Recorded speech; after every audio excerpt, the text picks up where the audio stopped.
എല്ലാ ഉപകരണങ്ങൾക്കും പ്രവർത്തിക്കാൻ പരിധികൾ നിശ്ചയിച്ചിട്ടുണ്ട്. നിങ്ങളുടെ മൊബൈൽ ഫോണും അമിതമായി ചൂടായാൽ പൊട്ടിത്തെറിക്കും. തുടർച്ചയായ നടുവേദനയുമായി വന്ന 40 വയസ്സുള്ള ഒരു സ്ത്രീയുടെ കാര്യം നോക്കുക. ചികിത്സ ലഭിച്ചിട്ടും അവരുടെ വേദന വീണ്ടും തുടർന്നു. വിശദമായ കൺസൾട്ടേഷന് ശേഷം അവരുടെ അശ്രാന്തമായ ജോലിശീലമാണ് മുഖ്യ കാരണമെന്ന് അവർ മനസ്സിലാക്കി. അവരൊരിക്കലും അധിക ജോലി നിരസിച്ചില്ല. ഒരു നല്ല പെൺകുട്ടി എപ്പോഴും കഠിനാധ്വാനം ചെയ്യണം, ഒരിക്കലും ഒരു അഭ്യർത്ഥന നിരസിക്കരുത് എന്ന വിശ്വാസത്തോടെ വളർന്നതിനാൽ സാധിക്കില്ല എന്ന് പറയാൻ അവർ മടിച്ചു. നമ്മളിൽ പലരും സമാനമായ വിശ്വാസങ്ങൾ ഉള്ളവരാണ്, അല്ലേ? നിങ്ങളുടെ ക്ഷേമം സംരക്ഷിക്കുന്നതിന് ഈ കാര്യങ്ങൾ ചെയ്യുക. ജോലിസ്ഥലത്തോ വീട്ടിലോ നിങ്ങൾക്കൊരു കാര്യം ചെയ്യുവാൻ പറ്റില്ലെങ്കിൽ സാധിക്കില്ല എന്ന് വ്യക്തമായി പറയുക.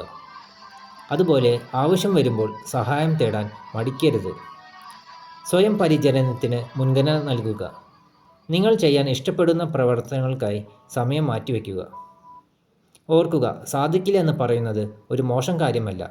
വ്യക്തമായ അതിരുകൾ സ്ഥാപിക്കുന്നതിലൂടെ നിങ്ങളുടെ സമയം വിവേകത്തോടെ കൈകാര്യം ചെയ്യുകയും ആത്യന്തികമായി നിങ്ങളുടെ വ്യക്തിപരമായ ക്ഷേമത്തിലും ആരോഗ്യത്തിനും അത് സഹായിക്കുന്നു.